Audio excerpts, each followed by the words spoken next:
آپ فرماتے ہیں کہ امامت منصوص من اللہ ہے. جی جی آیات میرے ذہن میں بھی ہے، یوم ندعو کل اناس بامامہم، اس طرح کی آیات ہے. آپ فرماتے ہیں کہ امامت منصوص من اللہ ہے. آپ نص بھی پیش کرتے ہیں، ان نصوص سے آپ امامت ثابت کرتے ہیں. اس حد تک چلو میں بریک لگا لیتا ہوں. چلو آپ کے پاس نصوص ہیں امامت پر، لیکن ابو بکر اور عمر، جی بولیں آواز آ رہی ہے؟ جی جی جی جی اچھا. جس طرح امامت پر آپ کے پاس نصوص ہیں، آپ پیش کرتے وہ آپ کا مسلک ہے، میرا اس پر کوئی اعتراض نہیں ہے، کیونکہ آپ کا مسلک ہے، قرآن سے ثابت کرتے ہیں. ٹھیک ہے نا، اجتہاد کا دروازہ کھلا ہے. ٹھیک ہے نا، کہ جو صحیح پہنچ جائے تو 2 اجر ہے، جو صحیح نہ پہنچے 1 اجر ہے، وہ ایک الگ بات ہے. جیسے آپ امامت کے لیے نصوص پیش کرتے ہیں، تو کیا اسی طرح ابو بکر اور عمر کے کفر پر بھی آپ نصوص پیش کر سکتے ہیں؟ دیکھیں آپ جی علامہ صاحب، جی سر. نص سے جیسے آپ امامت ثابت کرتے ہیں، تو نص سے ہی کسی کا ایمان اور کفر ثابت میں ہوگا. سمجھ گیا نہیں، لیکن ایک تھوڑا سے علامہ صاحب سے پہلے میں ذرا تھوڑا سا لبرٹی لے رہا ہوں. یہ جو آپ نے فرمایا نا کہ جو اجتہاد کا دروازہ کھلا ہے، یہ علامہ صاحب اس کے قائل نہیں ہیں. یہ مجھے تو آپ کہہ سکتے ہیں یہ قائل نہیں ہے فار یور کائنڈ انفارمیشن، کہ وہ 1 اجر ہے اور نہیں ہے تو اجتہاد کے اوپر. یہ ائمہ کے اقوال کے علاوہ کوئی اجتہاد کے یہ کم از کم علامہ صاحب قائل نہیں. جی علامہ صاحب آپ کا ٹائم شروع ہوتا ہے، جی پلیز جواب دیں. بسم اللہ الرحمن الرحیم. دیکھیں جی دین کو سمجھنا یہ ضروری ہے، لیکن اگر جی کسی مسئلے پر یہ جو آپ لوگ کہتے ہیں نا کہ مجتہد اگر وہ غلط فتویٰ بھی دے دے تو اس کو ثواب ملتا ہے، صحیح فتویٰ دے دے تو اس کو 2 ثواب ملتے ہیں، اس طرح نہیں ہے. یہ کوئی صحیح حدیث نہیں ہے.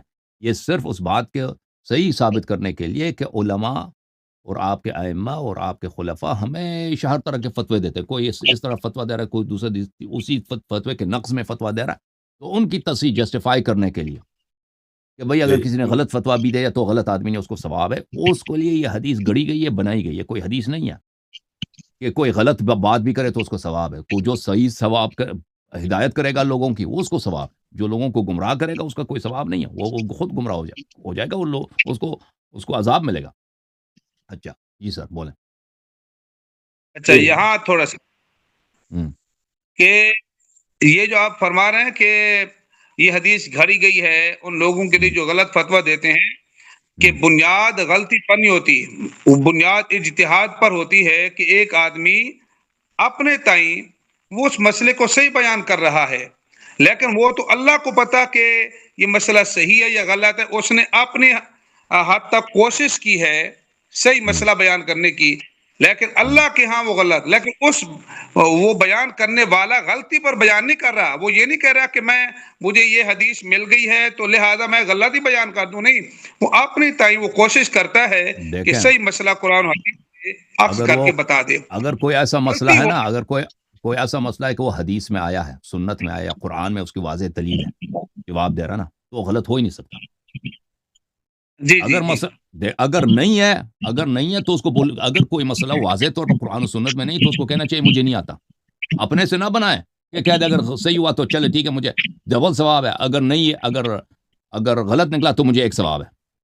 اگر اس نے کوشش کی ہے، واقعاً کوشش کی ہے، قرآن و سنت میں اس کو دلیل مل گیا ہے صحیح سنت میں، تو وہ غلط ہو ہی نہیں سکتا. ٹھیک ہے نا، وہ صحیح ہے. اگر اس کو نہیں ملا ہے تو اس کو سکوت کرنا چاہیے، کہہ دینا چاہیے کہ مجھے نہیں آتا بھائی، اس سوال قرآن و سنت میں نہیں ہے، ختم بات، مجھے نہیں آتا. اپنے سے نہ بنائے کہ اگر یہ اس کا ٹھیک ہے نا،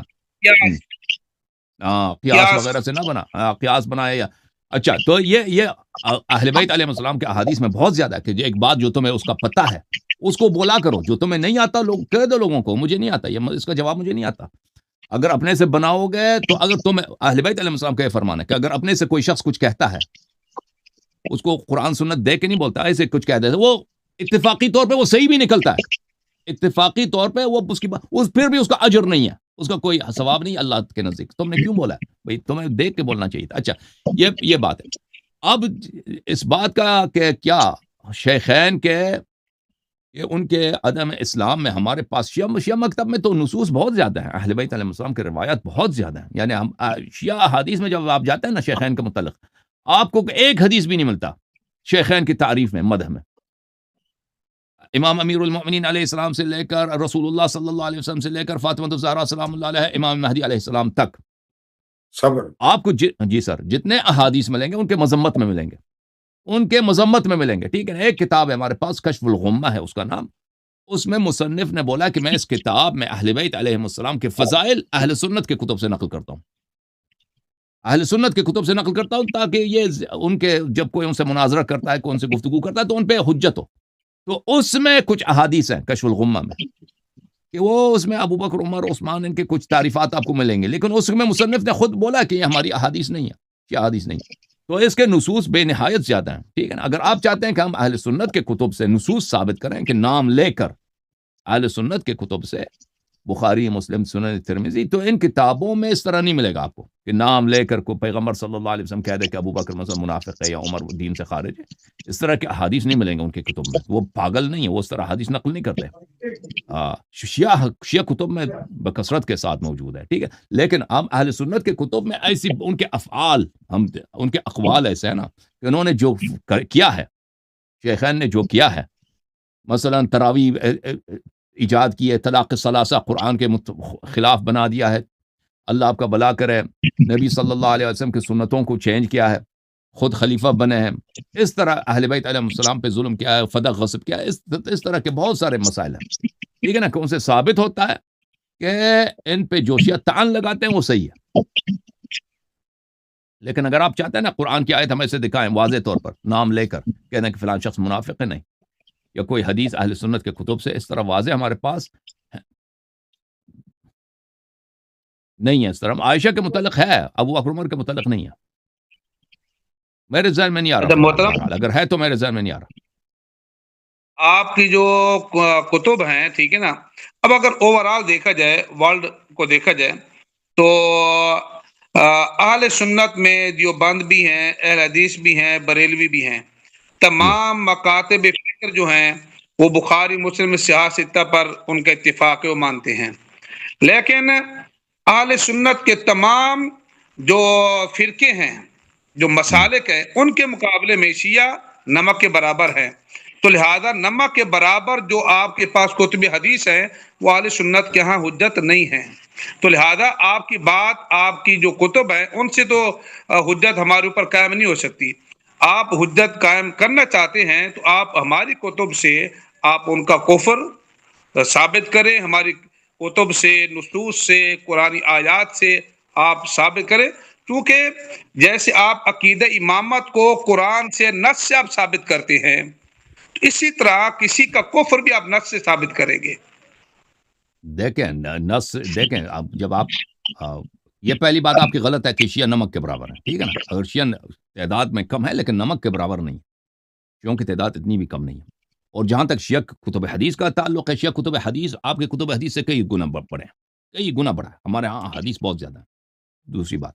اور پھر حق اور باطل کا پہچان اس سے نہیں ہوتا کہ کس کی عدد زیادہ ہے، ہم دیکھیں نمبر اگر زیادہ ہے، نمبر اگر کس کی زیادہ ہے تو وہ حق پہ ہوتا ہے، اگر نمبر کم ہے تو اس کی کتاب صحیح ہو نہیں سکتی۔ جی سر کچھ بولنا چاہیں گے؟ جی میں نے کہا آپ کی جو کتب حدیث جتنی بھی ہے وہ 300 سال کے بعد ہی وہ وجود میں آئی ہیں، جبکہ کتب اہل سنت ہیں وہ بہت پہلے کی ہیں۔ نہیں، جیسے کتب اہل سنت بخاری سنہ 255 میں لکھی گئی ہے، بخاری کی وفات ہے سنہ 255، کلینی کی وفات ہے سنہ 329، 70 سال کا امام فرق ہے۔ مالک کب لکھی؟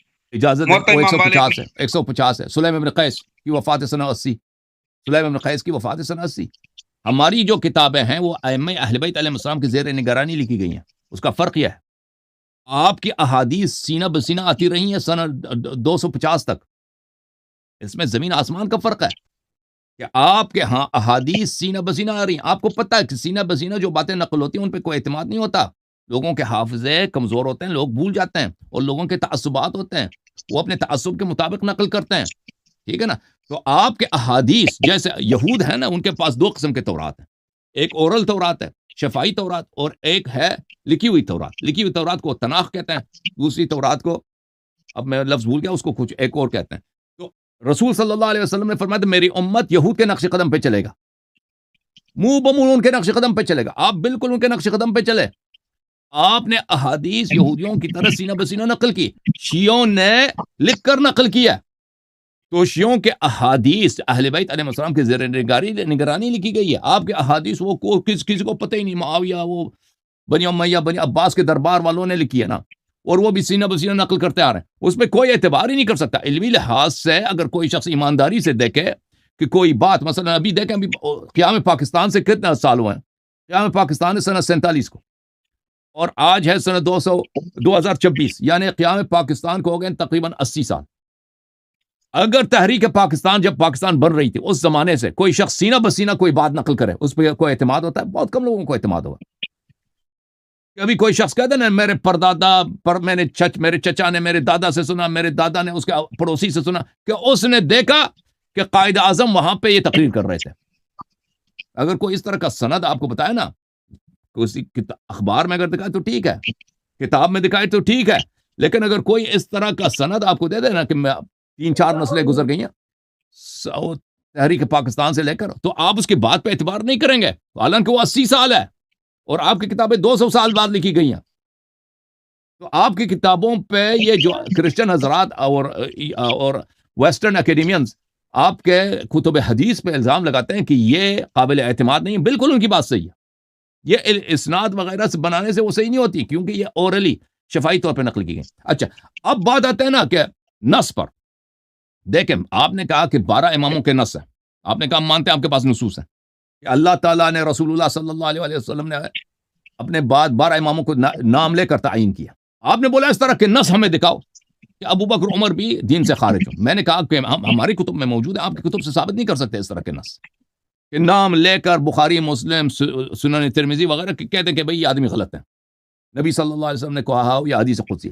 لیکن ان کے افعال ہیں نا, متواترات میں ان کا افعال. ابو بکر خلیفہ بنے, ابو بکر نے فتح غصب کیا, ابو بکر نے یہ حدیث نقل کی ہے کہ ان معاشر الانبیاء لا نورث ما ترکنا صدقہ.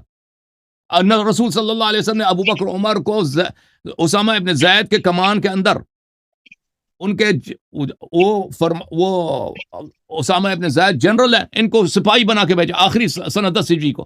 ٹھیک ہے نا, یہ باتیں تو ثابت ہیں. اس طرح کے بہت سارے واقعات ثابت ہیں نا کہ کوئی انکار نہیں کر سکتا کہ اگر ان کو آپ دیکھ لیں, ان سے نتیجہ نکالیں کہ بھئی کوئی شخص اگر یہ فعل کرے, مثلا کوئی شخص نبی صلی اللہ علیہ وسلم کی بے عزتی کرتا ہے, بے احترامی کرتا ہے, ٹھیک ہے نا, وہ تو سب مسلمانوں کو پتہ ہے کہ یہ کفر ہے. اور اگر ہم آپ کی کتاب سے ثابت کرتے ہیں کہ فلان شخص نے ایسا کیا ہے, تو وہ اسی نص کے برابر ہے, اسی نص کے برابر ہے کہ نام لے کر کہا ہو. کیونکہ آپ کے محدثین یہ تو کبھی یہ نقل نہیں کریں گے نا, کیونکہ اگر آپ سمجھتے ہیں ابھی تعصب ہے, ابھی آپ کے مساجد مدارس میں جائیں نا کہ ابو بکر عمر کی کتنی عزت ہے, ابو بکر عمر کی اتنی عزت ہے جیسے انبیاء کی عزت ہوتی ہے نا, کہ ان کی اسی طرح تعریف کریں گے. صدیق اکبر اتنے, مثلا حضرت ابراہیم علیہ السلام کی اتنی خطبے وغیرہ تعریف وغیرہ نقل نہیں کریں گے آپ کے جمعہ کے خطبوں میں, یا حضرت نوح علیہ السلام کی جتنے ابو بکر عمر اور خالد ابن ولید کی کہانیاں سنائی جاتی ہیں, اس کا اتنا احترام ہے. تو آج سے تو یہ نہیں ہے نا, یہ تو پرانے زمانوں میں سے زیادہ ہوتا تھا. پرانے زمانوں, تو ان زمانوں میں جب لوگ سب ان پڑھ تھے اور محدثین حدیث اپنے سینوں سے روایت کرتے تھے, تو ان کو جرأت کسی کو ہو سکتی تھی کہ جرأت کو حدیث نقل کرے کہ میں نے نبی صلی اللہ میرے پردادا نے نبی صلی اللہ علیہ وسلم سے سنا کہ ابو بکر عمر میرے دین سے خارج ہے. کسی کو جرأت نہیں ہو سکتی تھی, اس کا زبان کاٹا جاتا تھا. یہ بنی امیہ کا دور یہ بہت سخت دور تھا. اس میں آپ کو پتہ ہے نا کہ شیعوں کا قتل عام ہوا, اور وہاں پہ مولا امیر المومنین علیہ السلام کو لعنتیں کرائی جاتی تھیں. اب دیکھیں یہ شعبی ہیں اور یہ حسن بصری ہیں, ان لوگوں نے اعتراف کیا کہ حجاج ابن یوسف نے ہم سے زبردستی لعنت کروایا مولا امام علی علیہ السلام, اور ان کے خلاف ہمارے سے حدیث نقل کروائی ہیں, وَإِلَّا ہمیں کوڑے پڑے جاتے تھے. تو اس ماحول میں کہ کوئی مولا علیہ السلام کو اگر لعنت نہ کرے, اس کو کوڑے پڑتے تھے, تو اس ماحول میں کوئی کر سکتا ہے کہ بھئی ابو بکر عمر کے مذمت میں کوئی حدیث نقل کرے. تو یہ اس طرح اس زمانے میں لوگ ڈر کے, اور یہ تعصب کا سلسلہ چلتا رہا. صرف بنی امیہ کا دور نہیں تھا, اسی طرح بنی عباس کا بھی یہی دور تھا. تو یہ باتیں کتب میں نہیں لکھی گئیں, آپ کے کتب میں, ہماری کتب میں لکھی گئیں. کیونکہ شیعہ اپنے کتاب چھپاتے تھے، شیعوں کے وہ ان کا عقیدہ ہی یہی تھا. لیکن آپ کے علماء کیونکہ وہ دربار سے منسلک تھے اور ان کا سرکاری ان کا مذہب تھا، تو وہ یہ نہیں کر سکتے تھے اس لائن کے خلاف وہ کوئی حدیث نقل کریں. جی سر بولیں. اچھا سر، اگر ایسے حالات تھے کہ کسی کو صحیح بات بیان کرنے کی جرت نہ تھی بنی امیہ کے دور تک، تو پھر جن صحابہ کا آپ ذکر کر رہے جن ادوار کا، ان کے ادوار میں حضرت عمر آل بیت کی شان بیان کر رہے ہیں، ہماری کتب میں ہے. اگر کہیں کوئی نفرت کا عنصر ہوتا تو کہیں نہ کہیں تو ہماری کتب میں اشارتاً کنایتاً مل ہی جاتا. ابو عمر نے کیسے مزید تعریف کیا؟ ہاں جی، میں بیان کرتا ہوں، ایک منٹ.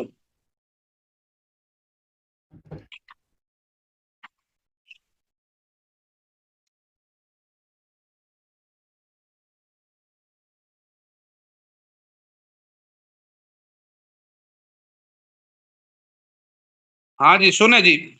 جی. ان عمر رضی اللہ تعالی عنہ انہ داخل علی فاطمہ بنت رسول اللہ صلی اللہ علیہ وسلم فقال یا فاطمہ واللہ ما گھر جلانے کی بات کر رہا، گھر جلانے کی بات. جی وہ تو گھر جلانے والی حدیث ہے، گھر جلانے کی دھمکی دی ہے، یہ کوئی تعریف ہے؟ سنیں تو صحیح، آپ پہلے پوری حدیث تو سنیں، بیچ میں آپ بول پڑیں. سنا ہے، کتاب کا نام بھی تو بتائیں نا، کتاب کا کیا نام ہے؟ یہ امام حاکم نے مستدرک میں آپ اس کو بیان کیا ہے. اچھا، داخل عمر. جی تو ان عمر رضی اللہ تعالیٰ عنہ انہو داخل علی فاطمہ بنت رسول اللہ صلی اللہ علیہ وسلم فقال یا فاطمہ واللہ ما رأیت اسلم من کی واللہ ما کان احد من الناس بعد ابیکی احب الی من کی، رواہ الحاکم. تو اس میں کیا شان بیان کر رہے ہیں؟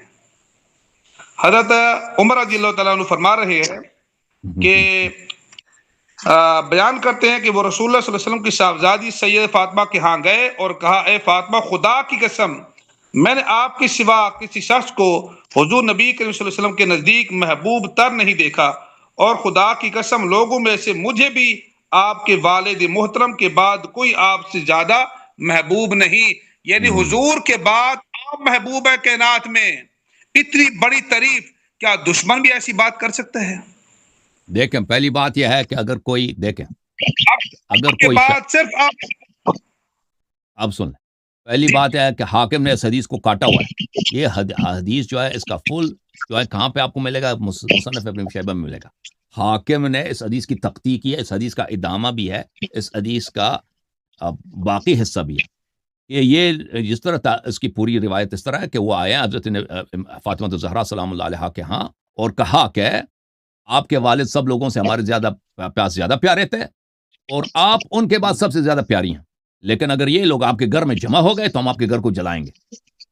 تو حاکم نے وہ حصہ کاٹ دیا. یہ گھر جلانے والی حدیث ہے، یہ دشمنی کی حدیث ہے. اگر کوئی دشمن آتا ہے نا، کوئی دشمن آپ کے گھر آتا ہے اور کہتا ہے آپ بہت ہی محترم آدمی ہو لیکن آپ کے گھر جلائیں گے، تو لازمی یہ بہت دنیا میں بہت ہوتا ہے، سیاست دان ایسے کرتے ہیں، یہ واقعی میں تعریف نہیں ہوتا. دیکھیں اگر اب پہلی بات اجازت دیں یہ کہ بنی امیہ کے دور میں مولا امام علی علیہ السلام کو گالی دیا جاتا تھا، اس سے اس حدیث کی تکذیب نہیں ہوتی. اس حدیث سے وہ گالی مولا علی علیہ السلام کو لوگوں کو مجبور کیا جاتا تھا کہ ان کے خلاف حدیث نقل کریں، ان کو گالی دیا کریں، ان کو لعنت کیا کریں. یہ جو آپ نے روایت نقل کی نا، اس سے اس کی تکذیب نہیں ہوتی، ٹھیک ہے نا. اور یہ روایت اس سے یہ ثابت نہیں ہوتا کہ ابو عمر کو اہل بیت علیہ السلام سے محبت ہے. اگر واقعا عمر کو اہل بیت علیہ السلام سے محبت ہوتی تو فدق دے دیتا نا حضرت فاطمہ الزہرا سلام اللہ علیہا کو. یہ روایت وہ آیت ہے گھر جلانے کے لیے کہ بھئی یہاں پہ لوگ جمع ہوتے ہیں، ہمارے خلاف منصوبہ بنائیں گے، ابو بکر عمر کے خلاف یہاں پہ اس سے بغاوت شروع ہوگی، یہاں پہ مرکز حزب اختلاف ہے. اگر یہاں سے مولا علی علیہ السلام نے اپنے اصحاب کو جمع کیا اور ہم پہ حملہ کیا تو پھر ہم قابو نہیں کر سکیں گے بھائی. بہتر یہی ہے کہ ابھی یہاں پہ منع کریں کہ یہاں پہ کسی قسم کی میٹنگ نہ رکھا جائے. تو اس نے یہ جملے بولے. یہ محبت کے جملے نہیں ہیں, یہ دشمنی کے جملے ہیں, اور اس سے بڑھ کے دشمنی ہو ہی نہیں سکتا. اور بھائی کوئی شخص حدیث میں جی حدیث میں تکفیر ہے تو آپ مکمل حدیث آپ پڑھ کے سنا دیں.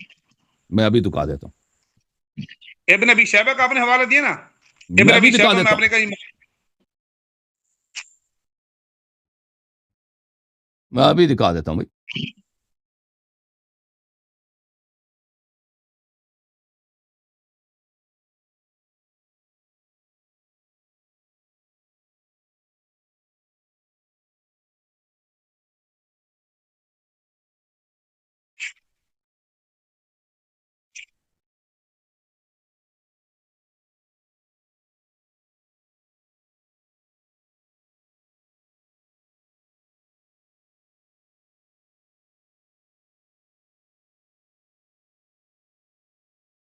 یہ دیکھو بھائی, پہلی بات ہے میں آپ کو کچھ حدیث دکھاؤں. اس سے پہلے کہ میں یہ حدیث دکھاؤں, ایک اور حدیث میں آپ کو دکھا دیتا ہوں, پھر وہ جو حدیث جس کے متعلق آپ نے سوال کیا میں اس کو متعلق جواب دوں گا, ٹھیک ہے نا.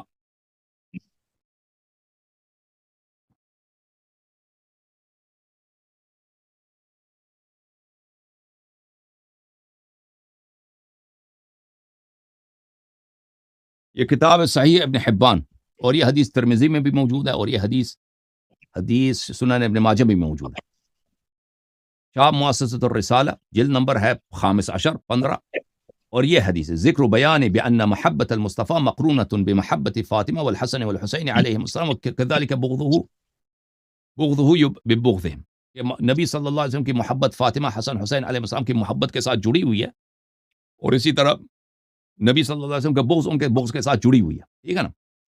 اچھا, میں نے کیوں صحیح ابن حبان سے دکھا ہے کیونکہ اس کے ساتھ سب احادیث صحیح ہیں. اچھا, عن زید ابن ارقم, اس میں بھی اس نے کاٹ دیا ہے, اس نے کٹنگ کی ہے, مولا امام علی علیہ السلام کا نام نکال دیا ہے, ٹھیک ہے نا. لیکن اس سے ہمارے اس موضوع پہ فرق نہیں پڑتا.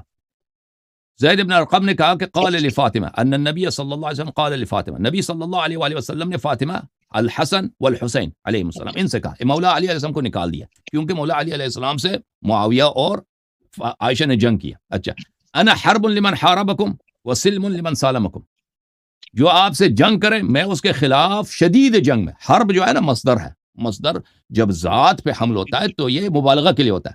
میں شدید جنگ میں نہایت ہی سخت جنگ میں ہوں, جنگ کی حالت میں اس شخص سے جو آپ سے جنگ کرے, اور اس کے ساتھ سلامتی میں ہوں جو آپ کے ساتھ مسالم رہے, آپ کے ساتھ اچھا رہے. تو اب مجھے بتاؤ کہ نبی صلی اللہ علیہ وسلم اپنے حیات میں امام حسن امام حسین علیہ السلام تو ننے بچے تھے. فاطمہ الزہرا سلام اللہ علیہا تو ان کی بیٹی ہے 18 سال کے, جب نبی کی وفات ہوئی ہے صلی اللہ علیہ وسلم ان کی عمر 18 سال ہے, ٹھیک ہے نا. اب پتہ بھی نہیں کہ یہ 15 سال 16 سال کی عمر میں کہا ہو, تو ان سے لڑنے کا کون سوچ سکتا ہے. لیکن نبی صلی اللہ علیہ وسلم کو تو پتہ ہے نا کہ کوئی فاطمہ الزہرا سلام اللہ علیہا کے خلاف اعلان جنگ کر سکتا, اور وہ اعلان جنگ کب ہوا ہے میں آپ کو بتاتا ہوں. فاطمہ الزہرا سلام اللہ علیہا کے ساتھ کربلا میں نہیں ہوا. فاطمہ الزہرا سلام اللہ علیہا کے ساتھ میں بھی بتاتا ہوں. ایک اور حدیث میں دکھاؤں, یا جامع الصغیرہ البانی صاحب کی جامع الصغیرہ جلد نمبر 1, یہاں پر وَأَنَا حَرْبٌ لِمَنْ حَارَبْتُمْ وَسِلْمٌ لِمَنْ سَالَمْتُمْ حسن, یہ ترمذی سے روایت کی. ترمذی میں جو حدیث روایت کی اس میں مولا علی علیہ السلام کا نام بھی شامل ہے. اچھا اب آتے ہیں نا روایت مصنف ابن ابی شیبہ میں. مصنف ابن ابی شیبہ میں یہ جلد نمبر 7 ہے, چاپ دار التاج ہے. یہاں پہ ملاحظہ کریں, حدیث نمبر 37045 ہے. 37045 ہے. میں اس کو کچھ بڑا کر دیتا ہوں معذرت کے ساتھ تاکہ سب لوگوں کو نظر آ جائے. یہ دیکھو جی, یہ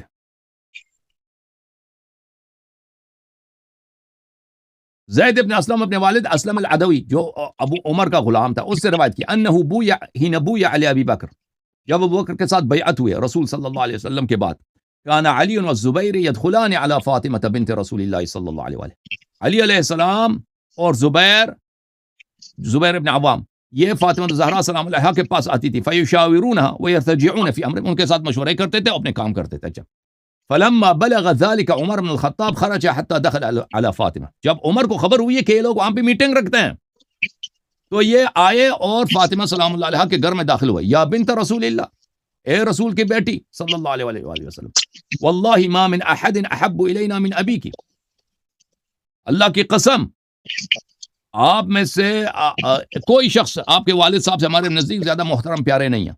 وما من احد احب الینا بعد ابیک منک، اور آپ کے والد کے بعد آپ سب سے زیادہ پیاری اور محترم ہیں. وَأَيْمُ اللَّهُ، اور اللہ کی قسم، ما ذاک بمانی، یہ آپ کے کہ آپ محترم ہیں، آپ کے والد محترم تھے، یہ مجھے منع نہیں کرے گا.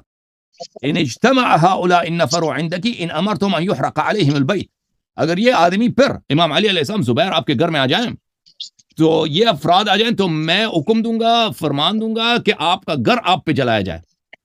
ٹھیک ہے نا. قال لما خرج عمر، جب عمر چلے گئے تو وہ لوگ آ گئے تو انہوں نے کہا تعلمون ان عمر قد جاءني وقد حلف بالله لئن عدتم ليحرقن عليكم البيت. عمر ادھر آئے تھے تو اس نے قسم کھایا کہ اگر آپ لوگ ادھر پھر جمع ہو گئے تو یہ گھر کو جلا دے گا آپ لوگوں پر. وَأَيْمُ اللَّهِ لَيَمْضِيَنَّ فِي لِمَا حَلَفَ عَلَيْهِ، اور اللہ کی قسم وہ کر لے گا یہ کام. فاطمہ زہرا سلام اللہ علیہ نے کہا فَانْصَرِفُوا رَاشِدِينَ فَرَوْا رَأْيَكُمْ وَلَا تَرْجِعُوا إِلَيْهِ، تو تم لوگ یہاں سے چلے جاؤ، ادھر میٹنگ نہ کرو اور میرے پاس نہ آیا کرو. فانصرفوا عنها فلم يرجعوا الیها حتى بايعوا ابا بکر، پھر وہ لوگ نہیں آئے جب تک انہوں نے ابو بکر سے بیعت کی تھی. اچھا یہ پوری حدیث ہے.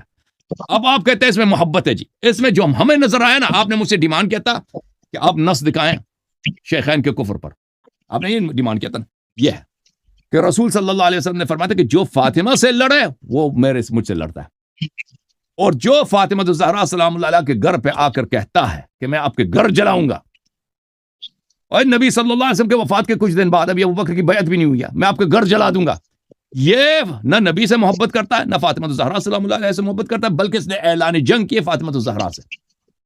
کوئی بھی شخص آ کے آپ کے گھر پہ آ کے کوئی پولیس والا آتا ہے نا، اجازت دیں کہ میں آپ کے گھر کو اڑا دوں گا. دیکھیں ہمارے زمانے میں بم بھی ہے نا، اس زمانے میں بم نہیں ہوتے تھے، لکڑ لا کے کسی کو گھر جلا دو. اگر آپ کے ابھی ہمارے زمانے کے لحاظ سے دیکھیں کوئی کہتا ہے نا میں آپ کے گھر کو راکٹ لانچر سے اڑا دوں گا، تو آپ کیا کہیں گے؟ آپ کہیں گے نہیں میرا دشمن، اس نے میرے ساتھ اعلان جنگ کی. اس میں تو کوئی شک ہی نہیں ہے، کوئی شک ہی نہیں ہے. اب پتہ چلا نا کہ جو فاطمہ الزہرا سلام اللہ علیہ سے لڑتا ہے وہ نبی صلی اللہ علیہ وسلم سے لڑتا ہے. نبی صلی اللہ علیہ وسلم سے لڑنے والا کیسے مسلمان ہو سکتا ہے؟ اور یہ کیسے نبی کا محب ہو سکتا ہے؟ نبی دیکھو فاطمہ الزہرا سلام اللہ علیہ سے لڑنا، جو لڑنے کی جو بات آپ نے کہا کربلا میں فاطمہ الزہرا سلام اللہ علیہ سے جنگ نہیں ہوئی، وہ امام حسین علیہ السلام سے جنگ ہوئی ہے. فاطمہ الزہرا سلام اللہ علیہ سے مدینے میں جنگ ہوئی ہے، وہ جنگ یہی ہے جس نے اعلان جنگ کیا، اور اس نے نبی صلی اللہ علیہ وسلم سے اعلان جنگ کیا. اب جواب دے دو جی، اب جتنے پروفیسر ہیں نا جمع ہو جائیں، اس کا جواب دے دیں. جواب کسی کے پاس نہیں.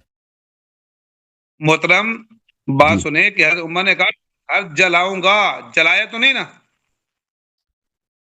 اور بھائی جلایا بھی ہے، وہ دوسری حدیث میں اس نے لکھا ہے یہی کہ کوئی شخص کہہ دے، بھائی یہی کوئی شخص کہہ دے کہ میں آپ کے اگر یہ دیکھیں پہ کہ اگر یہ لوگ آپ کے گھر میں جمع ہو جائیں میں آپ کے گھر کو جلاؤں گا. کس نے اس کو حق دیا تھا کہ اگر امام علی علیہ السلام کے گھر میں زبیر آتے ہیں، سلمان آتے ہیں، مقداد آتے ہیں، یہ لوگ میٹنگ رکھتے ہیں، اس کو کس نے حق دیا کہ اس کا گھر جلائے؟ یہ کوئی سنت ہے؟ یہ کسی نبی صلی اللہ علیہ وسلم کے قرآن کا حکم ہے تو اس کا کیوں انہوں نے کہا ہم گھر جلا دیں گے؟ اور بھائی اسی لیے کہ مولا علی علیہ السلام یہ لوگ ابو بکر کی خلافت کے مخالف تھے. ابو بکر کے خلاف ان کو پتا تھا کہ یہ لوگ ادھر جمع ہو، اگر جب میٹنگیں مدینہ رکھیں تو یہ ہمارے خلاف اٹھیں گے اور تلوار اٹھیں گے، پھر ہم سے قابو نہیں ہو سکے گا، اسی لیے کہ دھمکی دیا. اب دیکھو صرف یہ اس حدیث میں نہیں ہے کہ انہوں نے آگ لایا، دوسری حدیث میں کو آگ لے کے آئے، ٹھیک ہے نا، وہ آپ کی کتب میں موجود ہے، وہ بھی صحیح اسانید کے ساتھ انصاب الاشراف میں موجود ہے. لیکن یہ صرف یہ کہنا کہ میں آپ کے گھر کو جو نبی صلی اللہ، دیکھ فاطمہ الزہرا کس کا گھر ہے؟ فاطمہ الزہرا کس کا گھر ہے؟ نبی کا گھر نہیں ہے صلی اللہ علیہ وسلم. جو نبی کے گھر کو جلانے کی دھمکی دے وہ مسلمان ہے کافر ہے؟ ایمانداری سے کہہ دو پروفیسر صاحب. بتاؤ جواب نہیں دے گا. نہیں جواب سنیں. امریکہ بار بار ایران کو دھمکی دے رہا ہے، اب ان کے مذاکرات ہو جاتے ہیں، ان کی صلح ہو جاتی ہے، کیا پھر بھی امریکہ کو ہم دشمن کہیں گے ایران کا؟ امریکہ سے میرا کوئی کام نہیں ہے. میں آپ سے کہتا ہوں کہ اگر کوئی شخص نبی، دیکھو آپ نے خود بولا ہے فاطمہ الزہرا سلام اللہ علیہا نبی کا گھر ہے نا. ماں دھمکی دینے سے دشمنی ثابت نہیں ہو سکتی جب تک کہ وہ عمل نہ کیا جائے.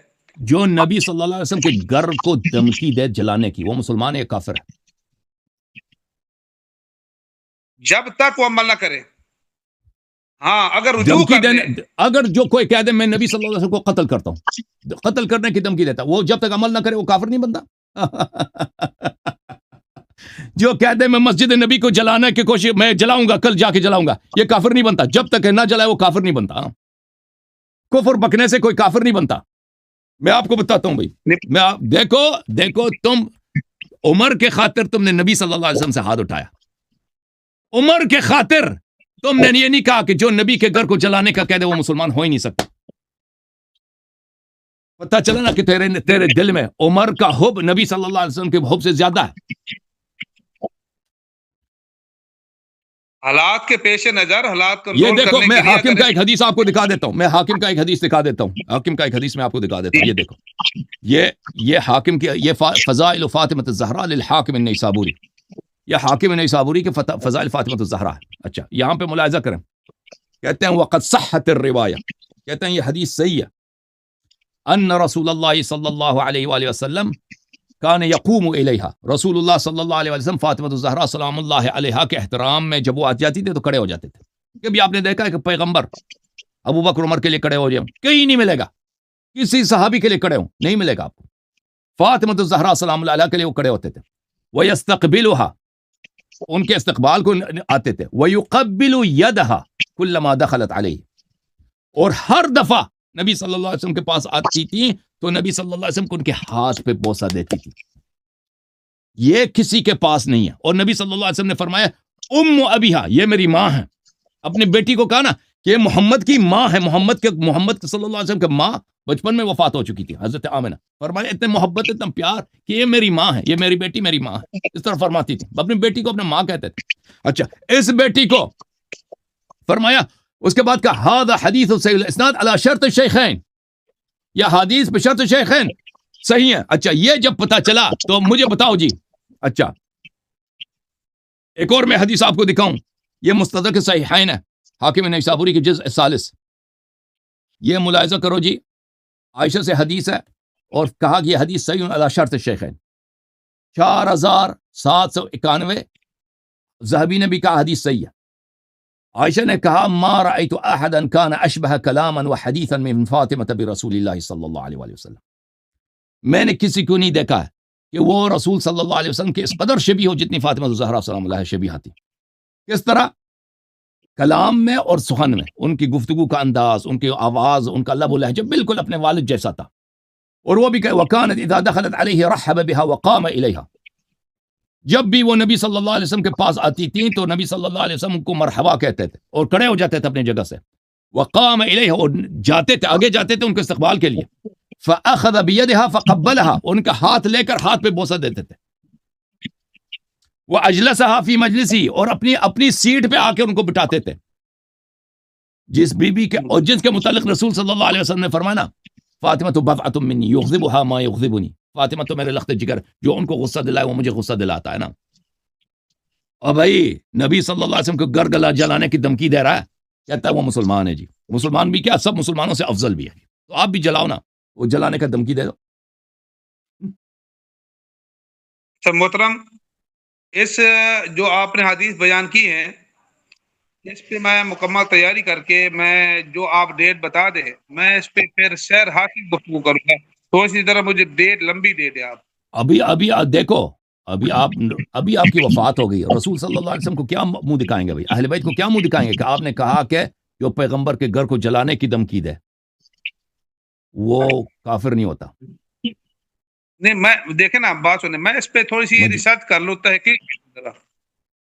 آپ نے کہا وہ کافر ہی نہیں ہوتا، جب تک نہ جلائے کافر ہی نہیں ہوتا. جو پیغمبر دیکھیں ان کا علامہ صاحب ان کا خیال ہے کہ ابھی میں اس پر جو آپ نے نقطہ ریز کیا اس کی تیاری کر لوں. تو دیکھتے ہیں کہ یہ جو اس طرح کی دھمکی دی گئی ہے، یہ جو رپورٹ ہوا ہے حدیث، اس کی کیا مزید اتھینٹسٹی اور اس کا جواب ہے وہ ہاں حدیث تو یہ خود لے کے آتے ہیں نا، حاکم نے اس کو کاٹا ہوا ہے، حاکم نے پچھلے ایسا نقل کیا، آگے والا ایسا نقل نہیں کیا. اچھا یہ علامہ صاحب جس کے دل میں رسول صلی اللہ علیہ وسلم کی محبت نہ ہو وہ مسلمان یا کافر ہے؟ ظاہر بات ہے، کہاں مسلمان ہے. جس کے دل میں نبی صلی اللہ علیہ وسلم کی محبت ہے، جس بیٹی کے نبی صلی اللہ علیہ وسلم جھک کے ہاتھ چومتے تھے، اس کو کہہ دے کہ میں تیرا گھر جلاؤں گا، اور وہ کون سا گھر؟ وہ نبی ہی کا گھر ہے. اس کے دل میں نبی کا محبت ہے؟ نہیں ہے نا، ختم بات. حکومت ہے، حکومت کی محبت ہے. ان کو کیا ضرورت پڑی ہے گھر جلانے کی، دھمکی دینے کی؟ اگر ان کی خلافت صحیح ہوتی نا، گھر جلانے کی ضرورت ہی نہ پیش آتی ہے کہ دھمکی دے دینا. اس حد تک تو آپ کی بات ٹھیک ہے کہ جو سے جو محبت نہ کرے وہ مومن نہیں ہو سکتا، یہاں تک تو بات ٹھیک ہے. کیونکہ یہ ایک مشہور حدیث ہے، من عاد علی ولی فقد اذن بالحرب، حدیث قدسی ہے. ایک عام جو بندہ مومن ہے، جو ولی ہے، جو اس کے ساتھ انسان عداوت رکھے، اللہ کو اس کے خلاف اعلان جنگ ہے، پھر جہاں سے امامت کے ولایت کے چشمے جاری ہوتے ہیں. ٹھیک، فاطمۃ الزہرا سلام اللہ علیہا، مولا علی شیر خدا رضی اللہ تعالیٰ عنہ، ٹھیک ہے، جن کے بارے میں حضور نے فرمایا کہ من کن مولا فاض علی مولا، اور فاطمۃ الزہرا سلام اللہ علیہ کے بارے میں فرمایا الفاظ بدات منی الفاطمہ تو سیدہ تو نساء اہل الجنہ فرمایا ہو، الحسن والحسین سیدہ شباب اہل الجنہ فرمایا ہو. یہ فضائل اپنی جگہ ہیں، ان فضائل کے ہم منکر نہیں ہیں، ہم اقراری ہیں، انکاری نہیں ہیں، مانتے ہیں سب کچھ. جو اہل بیت کرام سے اتنی سی بھی عداوت رکھے ان کا ایمان نہیں ہو سکتا، وہ پکا کافر پہلے درجے کا. سب کے لیے بولو نا، سب کے لیے بولو، سب کے لیے بولو. جس نے بھی عداوت رکھا ہے وہ مسلمان نہیں ہو سکتا. اور میں نے ثابت کیا کس کی عداوت تھی نا، کس کی عداوت تھی. اچھا یہاں ایک حدیث سنیں کہ ایک جنگ میں غالباً حضرت اسامہ بن زید کا یہ واقعہ ہے کہ لڑتے لڑتے کافر کو پہ جب وار کیا تو اس نے کلمہ پڑھ لیا. جب کلمہ پڑھے پھر بھی تلوار چلا دی تو نبی پاک صلی اللہ علیہ وسلم کی بارگاہ میں جب یہ کیس پیش کیا گیا، یا رسول اللہ، حضرت اسامہ بن زید نے ایسے کافر کو قتل کیا ہے کہ اس نے کلمہ پڑھ لیا تھا. تو حضور صلی اللہ علیہ وسلم نے فرمایا کہ اے اسامہ، اگر کل قیامت بہت غضبناک ہوا، بہت غضبناک ہوا، بہت غضبناک کیا کہ آپ نے کیوں اس کو قتل کیا. اس نے جب کلمہ پڑھا نا، اس نے کہا میرے تلوار دیکھ کے اس نے کلمہ پڑھا. تو نبی صلی اللہ علیہ وسلم نے فرمایا کہ تو اس کے دل کا حال کیا جانتا ہے. اللہ تعالیٰ نے تجھے معین تو نہیں کیا تیرے دل کا حال، اس کے دل کا حال کیا. نے اس کا صدر سینہ چیر کر دیکھا تھا کہ اس اندر سے کلمہ سے. تو آپ عمر کا سینہ چیر کر تو دیکھ سکتے کہ ان کے اندر بغض تو اندر ہوتا ہے نا. دیکھیں دل کی کیفیت کا نام ہے. دیکھیں اس طرح اگر ہو نا، اس طرح ہم دیکھیں اگر کسی شخص سے کفر کا کلام صادر ہوتا ہے نا، کوئی شخص نبی صلی اللہ علیہ وسلم کو گالی دیتا ہے، کوئی شخص نبی صلی اللہ علیہ وسلم کو دھمکی دے دیتا ہے، اس پہ کفر ہمارے نزدیک ثابت ہے. حالانکہ ہم نے اس کا دل کا حال نہیں دیکھا، دل کا حال نہیں دیکھا. اگر اس کے دل میں وہ مذاق کے طور پہ کہہ رہا تھا، یا مثلا وہ پاگل تھا، فرض کریں، ہمیں نہیں پتہ چلا وہ پاگل ہے، دل میں اس کی محبت ہے، ظاہر میں اس نے گالی دی، ظاہر میں اس نے، وہ اللہ جانتا ہے، اس کا حال جانتا ہے نا، وہ تو اللہ کے درمیان ہے. لیکن ظاہر میں ہمارے نزدیک اس پہ کفر ثابت ہو جاتا ہے. ٹھیک ہے نا، یہ آپ صفائی پیش نہیں کر سکتے کہ بھئی اس کے دل کا حال ہم نے اندر تو نہیں دیکھا. اس طرح اگر کہہ دیں تو کسی کافر کا کفر ثابت نہیں ہوگا جی. کہ جو بھی گستاخ نبی صلی اللہ علیہ وسلم ہے نا، کہہ دو بھئی اس نے، ہم نے اس کے دل کے اندر تو نہیں دیکھا. اس شخص نے جس کافر نے کلمہ پڑھا نا، اس کافر نے کلمہ پڑھنے کے بعد اس کے متعلق کہا، اس طرح نہیں تھا کہ اس نے پیغمبر کو گالی دی ہو اور پھر پیغمبر صلی اللہ علیہ وسلم نے کہا کہ تم نے کیوں اس کو قتل کیا ہے، وہ تو میرا کلمہ گو تھا، اس کے دل کا حال تم نے نہیں جانا نا. دنیا میں اگر کوئی بھی شخص، یہ سب مسلمانوں کو اجماع ہے کہ نبی صلی اللہ علیہ وسلم کی بے حرمتی کرے، ٹھیک ہے نا، نبی صلی اللہ علیہ وسلم کو گالی دے، نبی کہہ دے کہ میں پیغمبر سے جنگ لڑتا ہوں، محمد مجھے ملے صلی اللہ علیہ وسلم، صلی اللہ علیہ وسلم، صلی اللہ علیہ وآلہ وسلم، وہ مجھے ملے تو میں ان کو نستجیر باللہ، ان کو ماروں گا قتل. یہ آدمی کافر ہے بلا شک بلا ریب. اب نہیں کہیں گے اس کے دل کا حال کیا ہے. یہ مسلمان سے صادر ہی نہیں ہو سکتا جناب. اور جو شخص فاطمہ الزہرا سے کہہ دے اس نے نبی سے بولا ہے، کیونکہ نبی صلی اللہ علیہ وسلم نے خود بولا ہے کہ ان سے جنگ لڑنا میرے سے جنگ کرنے کے مترادف ہے. بات ہی ختم ہے جی. اے محترم ایک سوال بس کرو لوگ کی کافی کالر ایک درایت. جی سر، روایت آپ نے کر دی ہے، لیکن درایت عقل ماننے کو تیار نہیں ہے. اگر ایسی نوبت اگر حال پیش آ جاتا، گھر جلانے کی نوبت تک یہ بات آ جاتی، دھمکی تک بات آ جاتی، کہیں حضرت مولا علی شیر خدا رضی اللہ تعالیٰ کا کوئی تھوڑا سا رد عمل فعلاً نہ قولاً کہیں نہ کہیں خود حدیث میں اشارہ وہ مل بہت جاتا. اس کا رد عمل ہے. مولا علی علیہ الصلوۃ والسلام کا رد عمل یہ تھا کہ انہوں نے فاطمہ زہرا سلام اللہ علیہا کا دفاع کیا، انہوں نے عمر کو مارا ہے، لیکن ان کو جنگ کرنے کی اجازت نہیں تھی. رسول صلی اللہ علیہ وسلم نے شدید منع کیا تھا کہ میرے بعد اگر تجھے انصار نہ ملے، یاور نہ ملے، تجھے مددگار نہ ملے تو تجھے پہ جنگ کرنا حرام ہے. ٹھیک ہے نا؟